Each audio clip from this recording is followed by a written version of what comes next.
America ने बिछाया tariff जाल, लेकिन अब भारत ने कर दिया भयंकर पलटवार।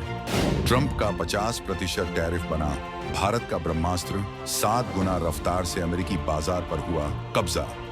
भारत के गुप्त आर्थिक हमले से कांप उठा ड्रैगन, अमेरिकी बाजार से चीन का सफाया होना, रूस से सस्ता तेल और भारत की चाणक्य नीति, खाड़ी देशों और अमेरिका की नींद उड़ाने वाली ये कैसी रणनीति। डॉलर की बादशाहत को मिलेगी सीधी चुनौती। भारत ने तैयार कर लिया है अपना गुप्त व्यापार चक्रव्यूह।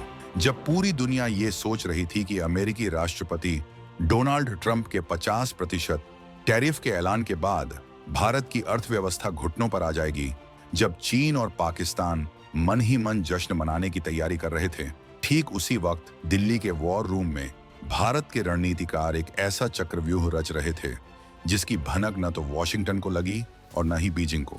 ये कोई मिसाइल या फाइटर जेट का परीक्षण नहीं था, बल्कि ये था एक ऐसा गुप्त आर्थिक हमला, एक ऐसी चाणक्य नीति जिसने अमेरिका के सबसे बड़े हथियार को ही उसके खिलाफ मोड़ दिया।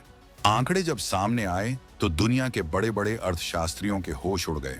जहां भारत का कुल एक्सपोर्ट सिर्फ 3% की मामूली रफ्तार से बढ़ा, वहीं अकेले अमेरिका को होने वाला एक्सपोर्ट 21% की तूफानी रफ्तार से बढ़ गया। यानी पूरी दुनिया के मुकाबले 7 गुना ज्यादा तेजी से भारत अमेरिकी बाजार पर कब्जा कर रहा था। ये वो कहानी है जिसने साबित कर दिया कि नया भारत अब बचाव नहीं बल्कि पलटवार करना जानता है। ये वो रणनीति है जो चीन और पाकिस्तान को बुरे सपने दिखाने वाली है, क्योंकि ये सिर्फ व्यापार की लड़ाई नहीं बल्कि दुनिया की नई आर्थिक महाशक्ति बनने की जंग का ऐलान है। हम आपको बताएंगे इस धमाकेदार खबर की पूरी कहानी, तो बने रहिएगा वीडियो पर। और इस संबंध में आपके जो भी विचार हों कमेंट में लिखकर जरूर बताइएगा। तो चलिए अब उस चक्रव्यूह को परत दर परत समझते हैं जिसे भारत ने अमेरिका के खिलाफ रचा और दुनिया देखती रह गई। कहानी की शुरुआत होती है एक ऐलान से जिसने भारतीय निर्यातकों की नींद उड़ा दी थी। अमेरिकी राष्ट्रपति डोनाल्ड ट्रंप ने भारत पर 50% टैरिफ लगाने का फैसला किया। ये कोई छोटा मोटा झटका नहीं था, ये एक सीधा आर्थिक प्रहार था। इस 50% के आंकड़े को जरा तोड़कर समझते हैं। इसमें 25% था रेसिप्रोकल टैरिफ, यानी एक तरह का जवाबी टैक्स, और बाकी 25% का जुर्माना इसलिए लगाया गया क्योंकि भारत ने अमेरिकी दबाव के आगे झुकने से इनकार कर दिया था और रूस से सस्ता तेल खरीदना जारी रखा था। अमेरिका का मकसद साफ था, भारत को सबक सिखाना, उसकी स्वतंत्र विदेश नीति को दंडित करना और उसे आर्थिक रूप से कमजोर करना। दुनिया भर के एक्सपर्ट्स ने भविष्यवाणी कर दी कि अब भारत का खेल खत्म। भारत के कुल निर्यात का लगभग 22% हिस्सा अकेले अमेरिका को जाता है। ऐसे में इतना बड़ा टैरिफ किसी भी देश की कमर तोड़ने के लिए काफी था।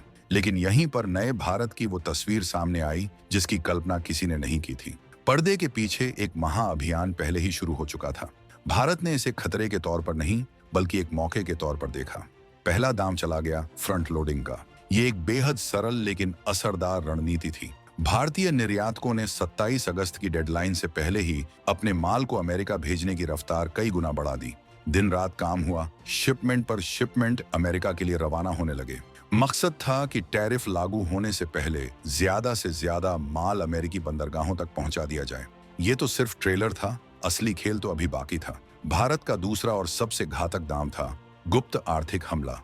भारतीय कंपनियों ने अमेरिकी खरीदारों के साथ गुप्त बैठकें की। उन्होंने कहा, आप चिंता मत करो, टैरिफ का बोझ हम मिलकर उठाएंगे। भारतीय निर्यातकों ने अपने मुनाफे का एक हिस्सा छोड़कर अमेरिकी खरीदारों को भारी छूट देना शुरू कर दिया। ये एक मनोवैज्ञानिक जीत थी।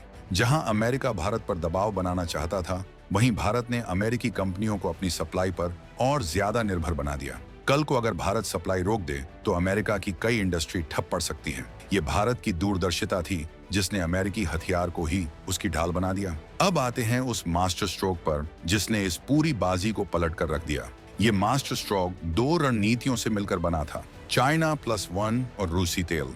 चाइना +1 का मतलब समझिए, पिछले कुछ सालों से अमेरिका और चीन के बीच चल रहे ट्रेड वॉर की वजह से दुनिया भर की बड़ी बड़ी कंपनियां चीन से अपना कारोबार समेट रही थीं।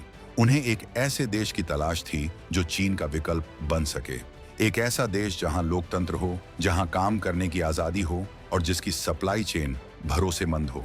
भारत ने इस मौके को दोनों हाथों से लपक लिया। भारत सरकार ने दुनिया को दिखाया कि हम ही वो +1 हैं जिसकी आपको तलाश है।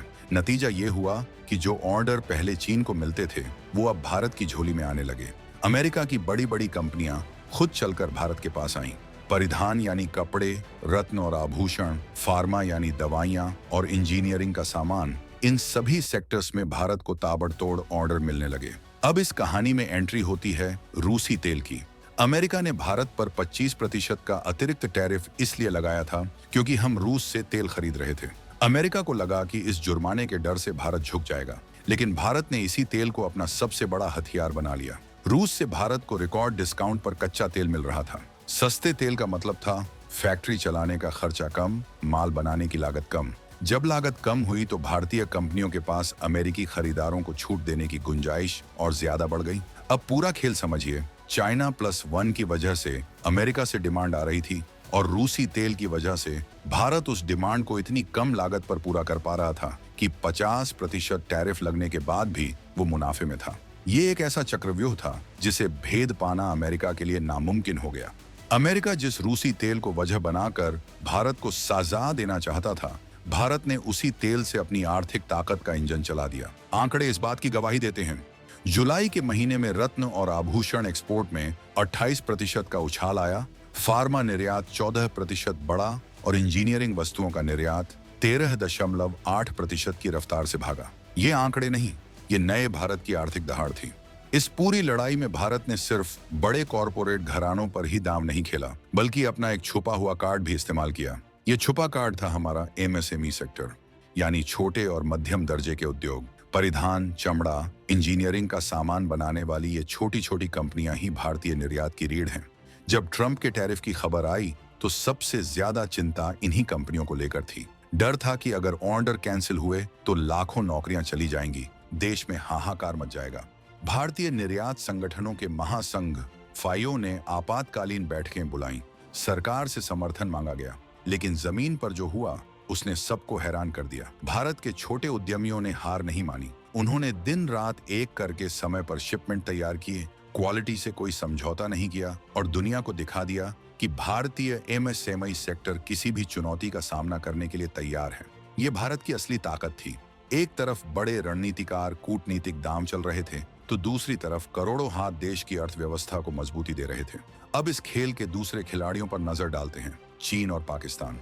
चीन, जो खुद को दुनिया की फैक्ट्री कहता था, वो देखता रह गया कि कैसे भारत धीरे धीरे अमेरिकी बाजार में उसकी जगह ले रहा है। चाइना +1 की रणनीति ने चीन की कमर तोड़ दी। उसका मार्केट शेयर लगातार घट रहा है और भारत का बढ़ रहा है। और बात करें पाकिस्तान की, तो वो इस रेस में कहीं था ही नहीं।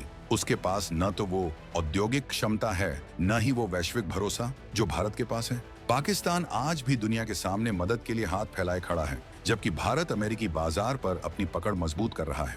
ये सिर्फ व्यापार की जीत नहीं है, ये एक वैचारिक जीत है। इसने साबित कर दिया कि भारत की आत्मनिर्भरता और कूटनीतिक स्वतंत्रता ही उसकी सबसे बड़ी ताकत है। अमेरिका को भी अब ये समझ आने लगा है कि भारत को झुकाया नहीं जा सकता।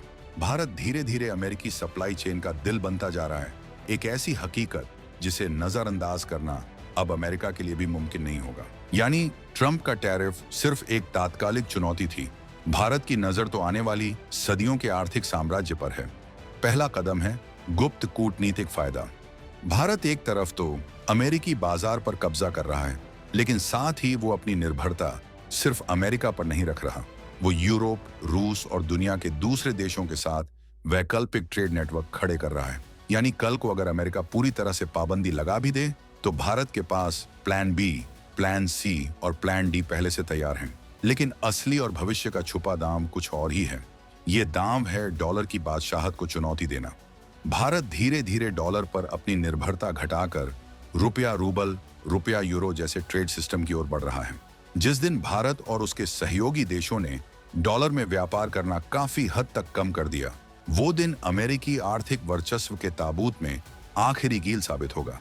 ये लड़ाई सिर्फ 50% टैरिफ की नहीं थी, ये लड़ाई थी आत्मसम्मान की। ये लड़ाई थी दुनिया को ये बताने की कि भारत अब किसी के दबाव में नहीं आएगा।